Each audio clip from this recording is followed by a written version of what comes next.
हरि ओम. स्वामींच्या सद्बुद्धी योग या गीतेवरील दुसऱ्या अध्यायावरील पुस्तकाच्या आधारे आपण अ, या सांख्य योग या अ, अध्यायामधील हा जो श्लोक आहे याची थोडीशी प्रस्तावना पाहूया.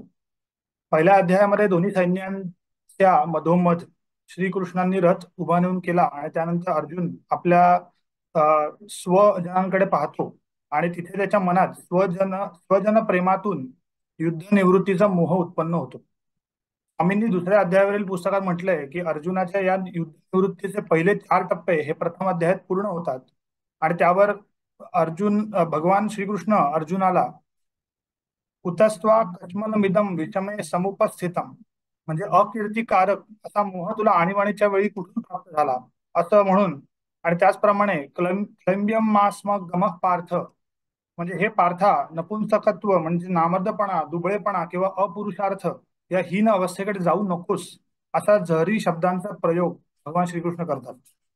यापुढे अर्जुनाच्या युद्धनिवृत्तीच्या 5व्या टप्प्याला सुरुवात होते.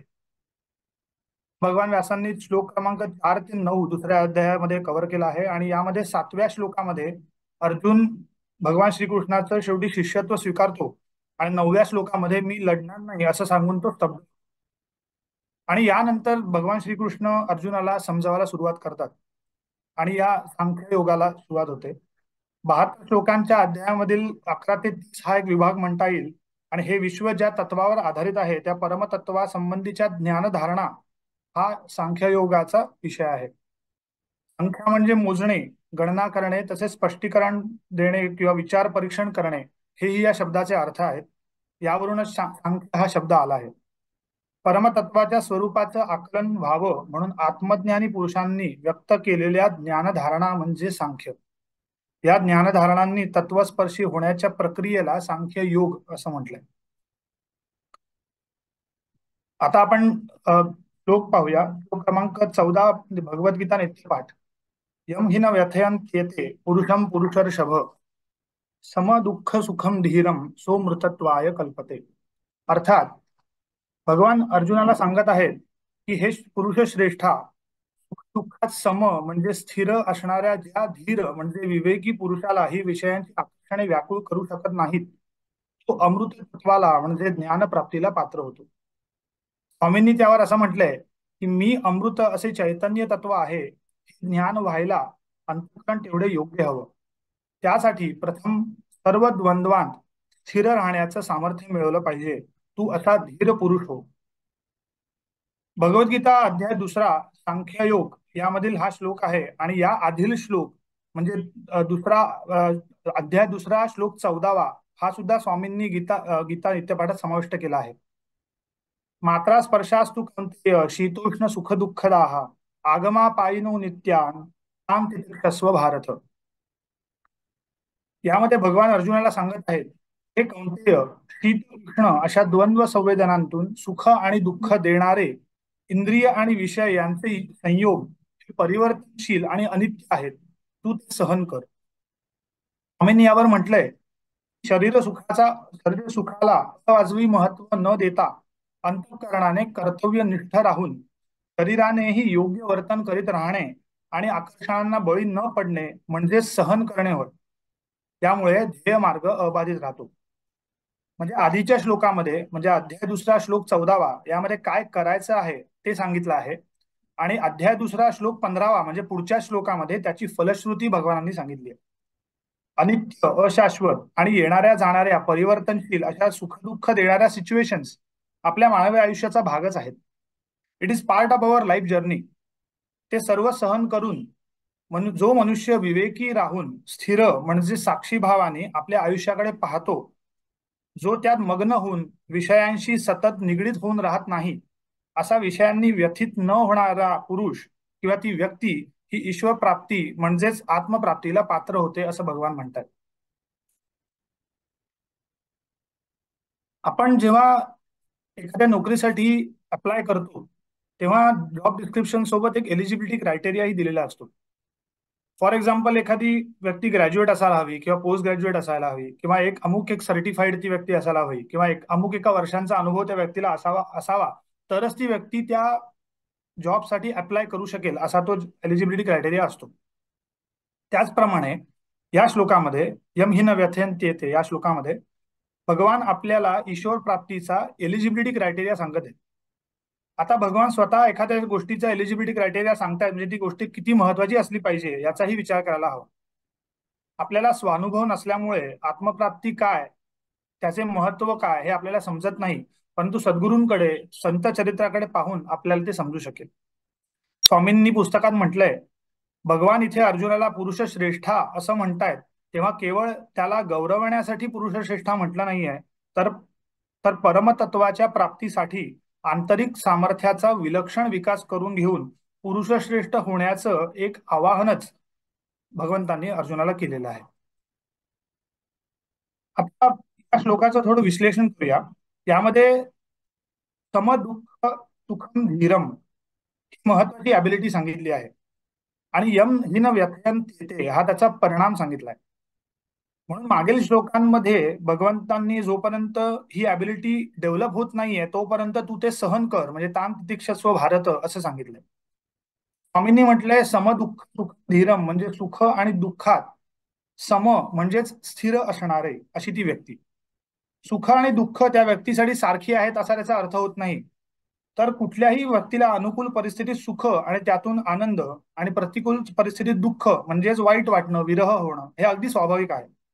परंतु त्या संवेदना पुढे कॅरी करून सतत त्याबद्दल विचार करत राहणे, सुखात गळून न जाणे, दुःखात बुडून न जाणे हे भगवंतांना अपेक्षित आहे. विषयांचे सतत चिंतन त्यामध्ये आसक्ती उत्पन्न करते आणि अशी व्यक्ती आपल्या ध्येय मार्गावरून च्युत म्हणजे भ्रष्ट होते आणि तिचा एका अर्थाने नाशच होतो असं भगवंतांनी पुढील गीता नित्यपाठातल्या श्लोकांमध्ये सांगितलं आहे. ध्याय तो विषयान पुसहा क्रोधात भवती सम्मोहा या सर्व श्लोकांमध्ये भगवंत पुढील सर्व श्लोकांमध्ये हेच सांगतायत आणि म्हणून विषयांचं सतत चिंतन करायचं नाहीये हे इथे अधोरेखित करतात. म्हणूनच एकीकडे काय करा हे सांगून भगवंतांनी त्याच्या पुढील श्लोकामध्ये काय केलं ते तसं नाही केलं तर त्याचे काय परिणाम होतील हे सगळंही समजून सांगितलंय. तर आता आपल्याला नेमकं काय करायचंय याच्याकडे पाहूया. स्वामी स्वरूपानंदांचा अभंग आहे, अभंग संजीवनी गाथेतला अभंग क्रमांक 115. त्यामध्ये स्वामी म्हणतात, कागा मना होसी दुःखी कष्टी खिन्न, तुझं काय न्यून सांगे मज, दुःखाचे कारण पाहे विचारून, बुद्धीसी शरण जाऊन या, विषयांचा संग देई सुख दुःख, ते देख होती जाती, स्वामी म्हणे व्हावे नित्य समाधान, ही करी ध्यान स्वरूपाचे. एखाद्या स्थिर आणि शाश्वत गोष्टीवर आपले लक्ष केंद्रित केले की आपले मन इथे तिथे भरकटणार नाही. मुळात वैराग्य प्राप्त करण्याचा प्रयत्न करण्यापेक्षा अभ्यास करण्याचा प्रयत्न करणे हे आपल्या हातात आहे. अभ्यास केल्यावर वैराग्य प्राप्त होणे हा त्याचा सहज परिणाम आहे. इथे अभ्यास म्हणजे मुख्यतः स्वरूपी अनुसंधान राखण्याचा अभ्यास हेच स्वामी स्वरूपानंदांनी त्यांच्या अभंगातून सांगितलंय. स्वामींनी सांगितली द्विअवधानी साधना आपल्याला करता येते का त्याचा प्रयत्न करणे, निदान तसा विचार तरी आपल्या मनात दिवसभरात येतो का याचा सेल्फ चेक ठेवणे हे अतिशय महत्वाचे. 1 तासाची मुख्य ध्यान उपासना आणि उरलेल्या 23 तासात ठेवलेले द्विअवधान किंवा भगवंताशी ठेवलेले अनुसंधान हे एकमेकांना पूरक आहे. हे आपण आपल्या स्वामींकडून आणि दादांकडून ऐकलंच आहे. चक्रवाढ व्याज असतं त्याप्रमाणे दोन्ही ध्यान काळातल्या आणि बाकी वेळेतल्या उपासनेमुळे चित्त शनै शनै पालटून समाधान प्राप्त होऊ शकेल आणि हेच स्वामी स्वरूपानंद त्यांच्या अभंगातून सांगत आहेत. सर्व साधकांनी सद्गुरूंनी संतांनी परमेश्वर प्राप्तीचा ध्येय मार्ग सांगितला आहे. त्यासाठी दासबोधामध्ये नवविधा भक्ती सांगितले. श्रवणम कीर्तनम विष्णुस्मरणम पादसेवनम अर्चनम वंदनम दास्यम सख्यम आत्मनिवेदनम. समर्थ दासबोधात असे म्हणतात की सामर्थ्य आहे चळवळीचे जो जो करील तयाचे, परंतु तेथे भगवंताचे अधिष्ठान पाहिजे. या समर्थ उक्तीचा अर्थ सांगताना स्वामी नेहमी म्हणायचे की अधिष्ठान पाहिजे म्हणजे ईश्वराचे अधिष्ठान आहेच, तू ते पहा असं समर्थ सुचवत आहेत. समर्थांनी म्हटलंय, मी कोण ऐसा हेत धरुनी पाहता देहातीत, अवलोकिता नेमस्त स्वरूपाची होय. इथे एक संत जीवन प्रसंग स्वामींनी भगवद्गीतेच्या 2ऱ्या अध्यायावर एक पुस्तकात दिला आहे. तो प्रसंग रमण महर्षींच्या बाबतीत आहे. भगवान रमण महर्षींच्या साधारण 20व्या वर्षीची एक घटना आहे. ते मदुराईमध्ये आपल्या काकांच्या घरी अगदी एकटे बसले होते. शरीर प्रकृती चांगली असतानाही एकाएकी त्यांना मृत्यूच्या जाणीवेने घेरलं. आता आपण मरणार या विचाराने त्यांना भयही वाटलं. पण मरतो म्हणजे होतं तरी नक्की काय असं पाहू असा विचार त्यांच्या मनात आला. ते हातपाय पसरून तसेच पडून राहिले. श्वास मंद मंद होत होते. त्याही अवस्थेत मरत ते कोण हे सहज जाणीवेने पाहू लागले. त्यांना असं जाणवलं की मेलं तर शरीर मरणार आहे, मी मात्र मरत नाही. मीच स्फुरण सतत होत आहे. मला माझं अस्तित्व पूर्ण शक्तीसह प्रतीत होत आहे. ज्या चेतनेवर देह चालतो ती चेतना शरीरापासून वेगळी आहे. तिचंच मी हे स्फुरण आहे. या स्फुरणाद्वारा जाणवणारं तत्व हे मी आहे. या घटनेने त्या तरुण व्यंकटरमणाचा जीवन ओघच बदलून टाकला. मी हे स्फुरण ज्या अस्तित्वाच्या जाणीवेतून येतं तिच्या उगमाचा वेध घेता घेता find out who am I या साधनेतून त्यांना अविनाशी शाश्वत अमृत तत्वाची अनुभूती आली. ही साधना समर्थ रामदासांनी मी कोण ऐसा आहेत धरुणी पाहता देहातीत अवलौकिता नेमस्त स्वरूपची होय या श्लोकातून सांगितली. आता या भगवद्गीतेच्या श्लोकात यम हिन व्यथयन्ते ते याच्यामध्ये धीरम सम दुःख सुखम धीरम मृतत्वाय कल्पते असं भगवानांनी म्हटलंय. आता धीरम म्हणजे विवेकी असं स्वामींनी इथे म्हटलंय. नुसतंच सुख दुःख सहन करणे हे अपेक्षित नसून तर सर्व परिस्थितीमध्ये म्हणजे सुखाच्या परिस्थितीत किंवा दुःखाच्या परिस्थितीतही आपला ध्येय मार्ग अबाधित राहण्याकरता योग्य ते निर्णय घेणाऱ्या व्यक्तीला स्वामींनी धीरम म्हणजे विवेकी असं म्हटलं. त्यासाठी एक उदाहरण आहे की ट्रेन किंवा बस, आपण एकदा ट्रेनमध्ये बसलो, समजा मुंबईहून पुण्याकडे जाणारी ट्रेन आहे आणि आपल्याला आपलं ध्येय मार्ग निश्चित आहे की आपल्याला पुण्याला जायचंय, अमुक एक ट्रेन पकडायची पुण्याला जायचंय आणि मध्ये आपल्याला कितीही चांगली दृश्य दिसली, अगदी कर्जतला गाडी थांबली, तिथे वडापाव मिळाला म्हणजे आपल्याला तो अतिशय आवडत असेल तरी आपण काय करतो, ती दृश्य दिसली तरी तिथे ती तात्पुरता संबंध आपण ठेवतो. आपण समजा कर्जतला वडापाव घ्यायला उतरलो, वडापाव घेतो, परत गाडीत चढतो. आपण कर्जतला वडापाव खात थांबून राहत नाही आणि गाडी सुटू देत नाही. त्यामुळे आपलं ध्येय आपण निश्चित केलेलं असतं.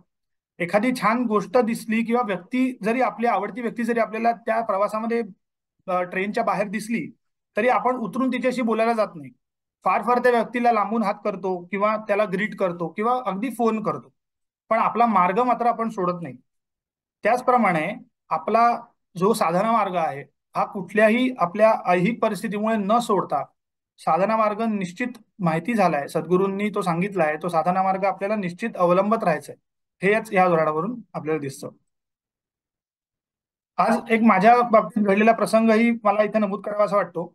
माझा 9 वर्षाचा मुलगा क्रिकेट कोचिंग होऊन घरी आला आणि थोडा नाराजच दिसला. तर त्याला मी विचारलं काय झालं, तर तो म्हटला की माझं आज खूप तिथे स्लेजिंग झालं क्रिकेट कोचिंग मध्ये. माझा कीपर जो होता मागचा, तर तो मला सारखा मॉकिंग करत होता आणि त्याच्यामुळे माझं लक्ष राहिलं नाही आणि माझं त्याच्याकडे लक्ष गेलं आणि तेवढ्यात मी आउट झालो.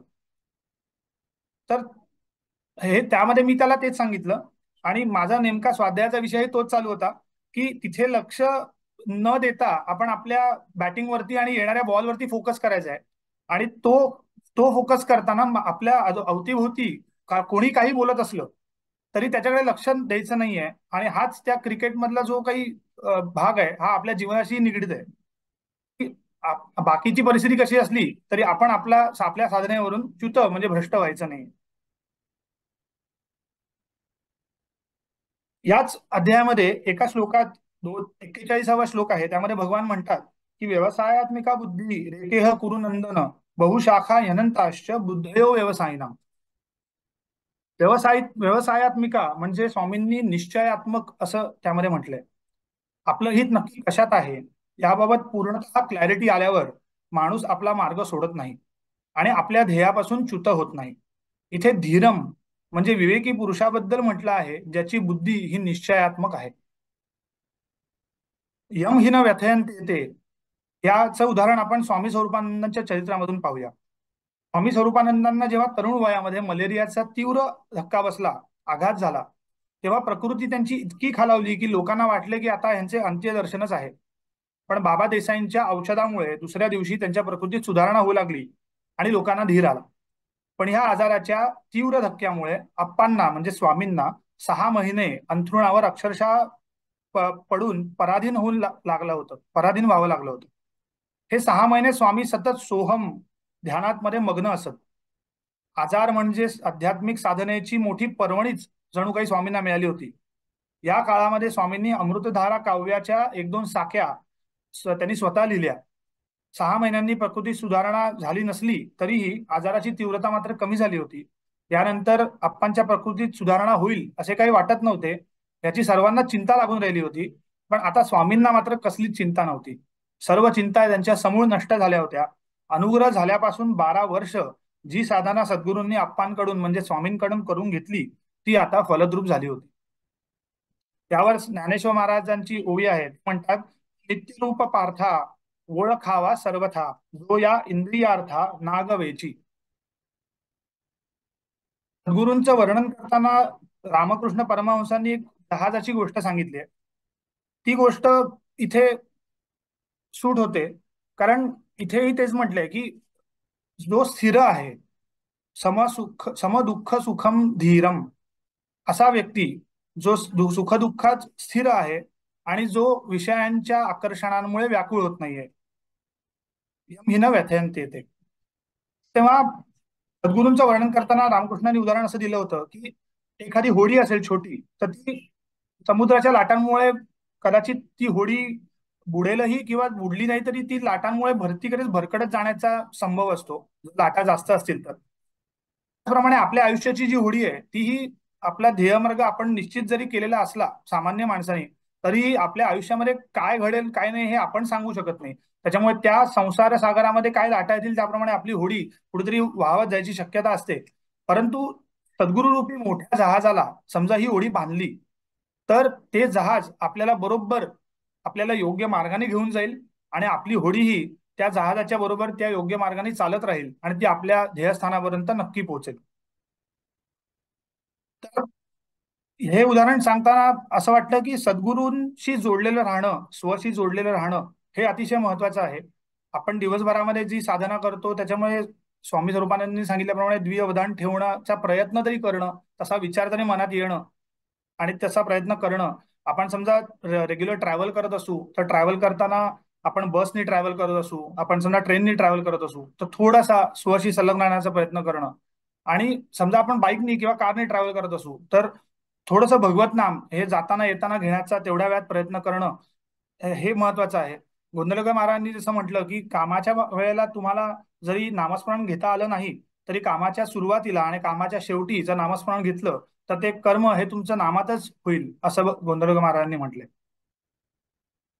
स्वामी विवेकानंदांचा एक प्रसंग आहे की सम दुःख सुख याच्यावरचं स्वामी विवेकानंदांचं अतिशय समर्पक असं उदाहरण आहे.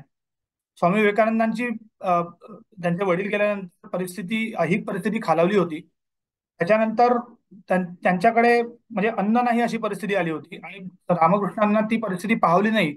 त्याच्यामुळे त्यांनी जगन्मातेला साकडं घाल असं अशा पद्धतीने स्वामी विवेकानंदांना सजेस्ट केलं. आता त्याच्यानंतर स्वामी विवेकानंद जगन्मातेकडे गेले, तिच्यासमोर उभे राहिले, पण जगन्मातेकडे ही काही गोष्ट त्यांना मागताच आली नाही, कारण त्यांचा तसा स्वभावच नव्हता. ते इतके स्थिर होते, आंतरिक स्थिती त्यांची इतकी बळकट होती की भगवंताकडे काही ऐहिक मागणंच त्यांना जमलं नाही.